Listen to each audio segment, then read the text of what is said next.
In this video, I'm going to go over the very basics of how you start an action page in ScrapPage. What I've done here is I've opened a page that has nothing other than a few text boxes on it. Here's a text box here, here, and here. They're all separate text boxes. Okay, so now what I want to do is then create an action page, and for this example I'm going to use what I call the pop-up photo holder. And to do that, you have to add what is known as a media holder. Okay, so under the Add button, down here under Active Items, you'll see something called Media Holder. Now if we click on that, that gives you the option of adding a whole lot of different kinds of media holders. I'm going to choose the photo holder. Alright, so it comes up like this. You can see where it indicates what it is. It's a photo holder. And I'm just going to blow it up in size to something like this. Okay, now what I'm going to do then is link these various text boxes here to pictures that are going to show up in this photo holder. To do that, then I just select one of them. I'll just select photo 1 here for a minute, and I'll go up here under links. Now I know I've got a photo holder, so I'm going to go down and say, hey, I want to put a pop-up photo in it. All right, so it brings up this kind of a dialog box here.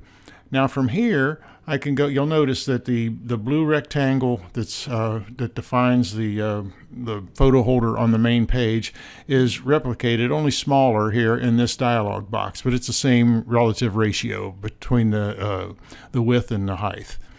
So anyway, I'm going to go then and I'm going to add a picture to that. Now I got pictures here from, say, from my son's wedding. So I'll pick this picture here and bring it in. Now you'll notice it's a little bit smaller than the photo holder.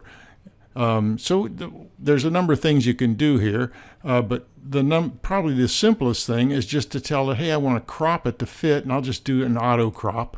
And when I tell it to auto crop, you can see now that it filled in that whole area there. Now there's other options over here too. Do I want the photo holder to be visible at startup? Do I want this to be the initial photo? Do I want this thing to have a closing X on it? That is something that you can close the whole photo holder off if you want to. Should it have a bounding rectangle around it and that sort of thing? There's any number of these things you can do. For now, I think what I'm going to do is I'm just going to tell it I want this to be the initial photo and I'm going to have it visible at startup. Okay, so if I tell it OK with that, then we'll go here to the next one and we'll choose this one and go back up here to links, and under links again I'll go down to the pop-up photo and I'm going to put a different photo. Let's pick one of the wedding party here like this. We'll bring that one in. And so you can see that now. Again, this one is a little bigger than or a little bit smaller in the vertical dimension than the holder, but we can auto crop it. And when we do that, it'll come in and it'll fit as such. So it now fits into the photo holders thing. I'm going to still leave this thing as visible, but I've already selected the other one to be the initial photo, so I'm just going to leave that unchecked in this case. If I did check that, by the way, it would negate the check that I gave on the first photo. So whichever one you check will become the first photo or the initial photo that'll show up, assuming it is visible at the start. All right, so anyway, so now I'm going to go ahead and say, fine, I'll do that. And we'll go here to photo 3. We'll go up here to the links again. I'm going to pick a pop-up photo, and I'm going to go in here this time, and let's pick this one here. I'll pick this one of my family here. Again, it's a little bit smaller, so I'll just tell it to auto crop again, and when it does, it fills it in. Okay, so now having done that, I have 3 links to images that are going to show up in this photo holder in the action page. Now, let me move my my browser over here, and I can show you what's going to happen when I do that. Let's get ScrapPage back up here. Now, to test all this, there's a little under media. Under media is where you build your action pages, but there's one here called the Action Page Preview or Quick View. So if I click on that, what it's going to do is it's going to launch this action page in my browser. So I'll go ahead and do that. And now you can see that the action page came up, and there's the first photo that I put in, number 1. If I click on photo number 2, I get the one of the ladies in the wedding party. And if I click on number 3, I get the one that I gave to, or that is just my family here in this picture. And it was Kyle, his wife Leanne, myself, Sharon, and Sarah. And you can click back and forth in any random order you want, and it'll just bring up that photo. So that's an action page. It's a simple action page.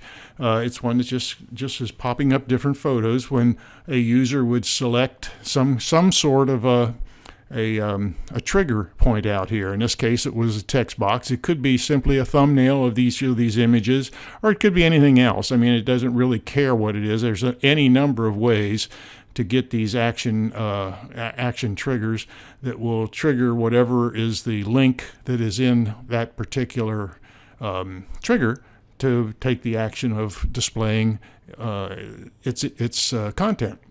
So that's basically the way you go about creating an action page. Now, I think I'm going to go back to ScrapPage here for a second, and I'm going to show you a little bit of different thing you can do real quick. And then we'll move on to something else in the next video. But for right now, if I go back up here and I say, hey, I want to look at that link again, suppose I click something else. It's going to give me an alert box and says, hey, this thing has been assigned already to something else. You've got to go now and do what it actually is. So what that link actually is, and that link actually is a pop-up photo. But let's just say I wanted to add a closing X and a bounding white, or bounding, let's make it a white rectangle, okay? So if I do that, now when these things open up, I'm going to have the ability to close it if I want, and it's going to be bounded by a white rectangle. So I tell it, yes, okay. Now we'll go back up here once again, and we'll open up our action quick view. And when we do that, you'll see it comes up, and now it's got a white border around it, and it's got this closing X. And if I close the X, the image will go away, but I can bring it back just by clicking on one of my things, and I can switch through them. But anytime I feel like closing it, I can close it. And that becomes convenient sometimes when you have a lot of information that's being displayed on a page. So, or if it happens to be lying over other stuff that's on the page that you want to get to. So anyway, you can close this and pick it from anywhere you want on the page, and it'll just keep displaying the images that we have, but with the ability to close it anytime you want. So I'm going to leave it right there for this video right now, but this is a quick overview of how you go about making an action page in ScrapPage. Okay? So until the next time, this is Dave with Media Digitronics.